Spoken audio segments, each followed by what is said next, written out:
Naam, karibu tena mtazamaji. Baadhi ya wabunge katika eneo la Pwani wa chama cha Pamoja African Alliance wamekosoa hatua ya kutawazwa kwa aliyekuwa waziri Chirau Ali Makwere kama msemaji wa jamii ya Mijikenda, pamoja na hatua ya kuwafungia nje wanasiasa wakati wa hafla hiyo. Wanasema kwamba umoja hauwezi kupatikana iwapo wanasiasa watatengwa. Tobias Chanji anaarifu zaidi. Ni siku ya Ijumaa tarehe 26 ambapo aliyekuwa waziri na mbunge wa Matuga Chirau Ali Makwere alitawazwa kama msemaji wa jamii ya Mijikenda katika sherehe iliyoshuhudiwa na viongozi na wasomi.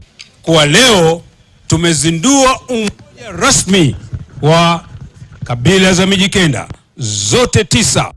Baadhi ya wabunge hata hivyo wamekerwa na hatua ya kuwazuia kuhutubia hafla hiyo. Familia ya hayati Mzengale. Akizungumza kwa niaba yao, katibu mkuu wa chama cha Pamoja Africa Alliance na ambaye pia ni mbunge wa Ganze Kenneth Tungule amesema kwamba ilikuwa ni makosa kufungiwa nje, ili hali ni siku iliyosadifiana na kumbukumbu ya aliyekuwa kigogo wa siasa za Pwani Ronald Ngala.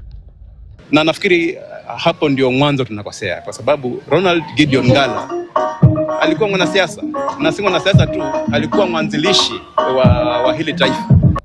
Anadai kwamba umoja kupatikana, wanajamii wote wanafaa kuhusishwa.